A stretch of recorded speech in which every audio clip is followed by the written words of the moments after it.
Hello, my name is Nick Freed. I'm here with the hardest rocking band in show business, Justin and Rufus from The Darkness. Gentlemen, thank you so much for joining us. We really appreciate it. Thanks for having us. What he said.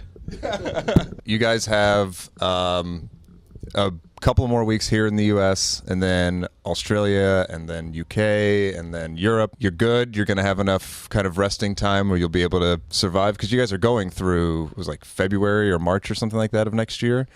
Yeah, but there are some, weeks here and there when we'll be at home and be able to sort of recharge the batteries a little bit. I mean, I know we've got 10 more, including tonight. We've got 10 more US, and then Australia is a lot of travel, but it's not really that much work. I mean, it's only about 4 shows or something, isn't it? 5 shows? Yeah, something like that, 6 or 4. Not doing many there. And then we get a little bit of time off before we do the UK, and the UK is that's our stomping ground anyway. We know how that works, and it's not really like being away when you're touring the UK. Right, just like touring. It's much smaller than the States. I mean, here we've been doing sort of 12-hour drives in between shows, and then having like a half a day in a hotel, and then doing another 12-hour drive. It's not like that in the UK. It's much less exhausting, really, on travel-wise. In 12 hours, you can cover all of England, I think. Twice. Yeah, so really when it comes down to it, when you hit UK, it'll be a lot more refreshing, a lot easier to kind of recharge whenever you're not in a bus for 12 hours a day or anything like that. Yeah, there'll be shorter drives, and I mean part of the thing that makes you tired is the excitement of it, because you come to a place like Chicago when you've been travelling through all those sort of more remote, sort of less built up places, and it's the temptation is to go out and see it, and that takes it out of you. Sorry to moan. I'm not moaning, just explaining. Did a bit of that last night, didn't we? Did a bit of moaning. Oh, what you mean? Blues? No, not moaning. That was because it's blues, though, wasn't it? You're supposed to moan when you got the blues. I've always been a bluesman.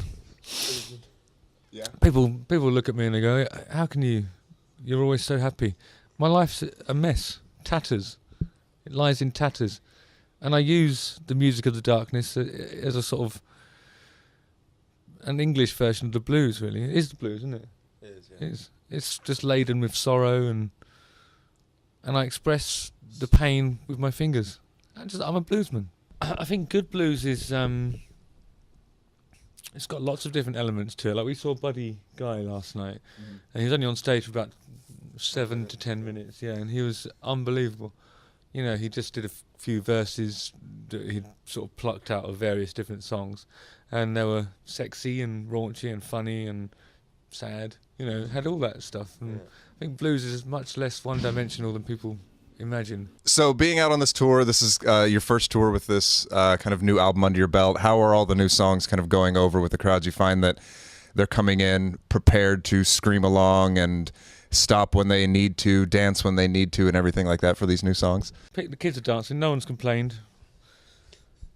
No one has kind of walked... In person, I mean, obviously there have been some complaints online, but I mean, faceless. Right, that's what the internet is for just faceless moaning. Yeah, and consequence of sound, which is a different kind of internet usage. Much better. Braver. Yeah. Brave, because your face is on there.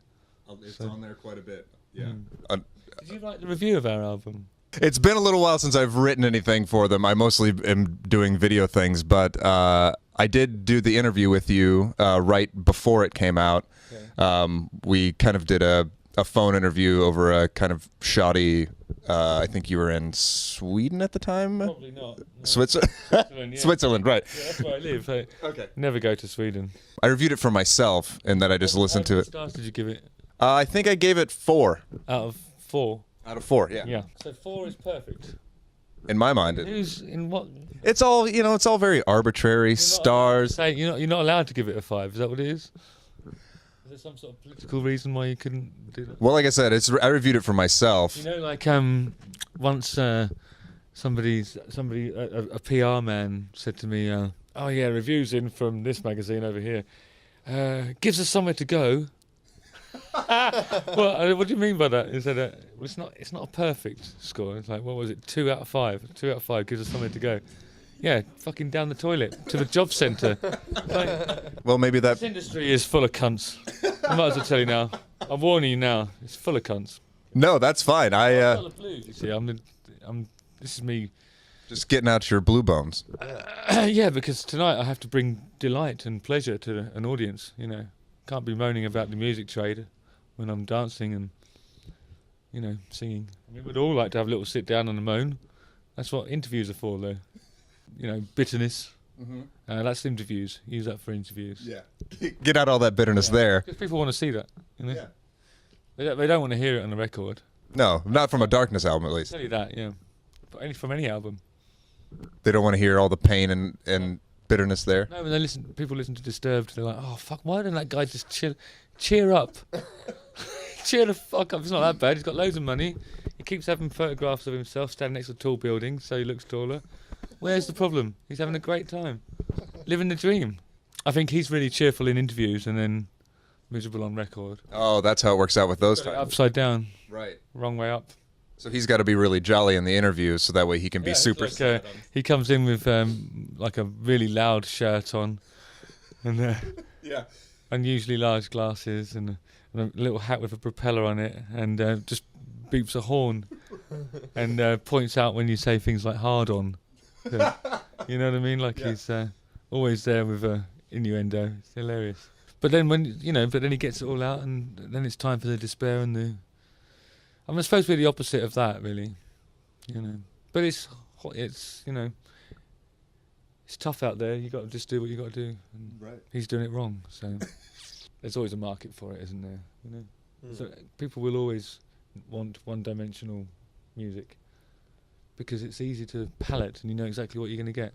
It's like eating at a fast food restaurant. No matter where you eat at, it's always going to taste the same. So that's why it's so popular because you. Not challenging to the palate either. It's just going to be salty, fatty meat. I mean, if you think that a band like that, No Names, that we've talked about earlier, called Disturbed, would be like I don't know, Taco Bell End, and we're like a modern eclectic restaurant where the Michelin-starred chef is always just challenging. That's what I think our albums are. They're basically a tasting buffet menu. Okay. With 10 courses, or 12 if you get the deluxe edition, which will be out soon. Well, you guys are enjoying this job. I guess you can't really call it working because you're having a good time. You can call it working. But would it be You're not accurate? making enough money to call it a job. It's more like a paper round. Just something to keep ticking over until something proper comes along, you know. A very loud paper route that you do in front of thousands of people each night. Every time I play a guitar solo, I'm literally just I'm metaphorically throwing a newspaper full of delight onto the doorstep of rock. Come and see them on tour. They're going to be coming across the United States over the next week and a half. They're heading east, so all the people out on the East Coast, check them out. And watch these guys throw newspapers full of delight right into your face. Metaphorically.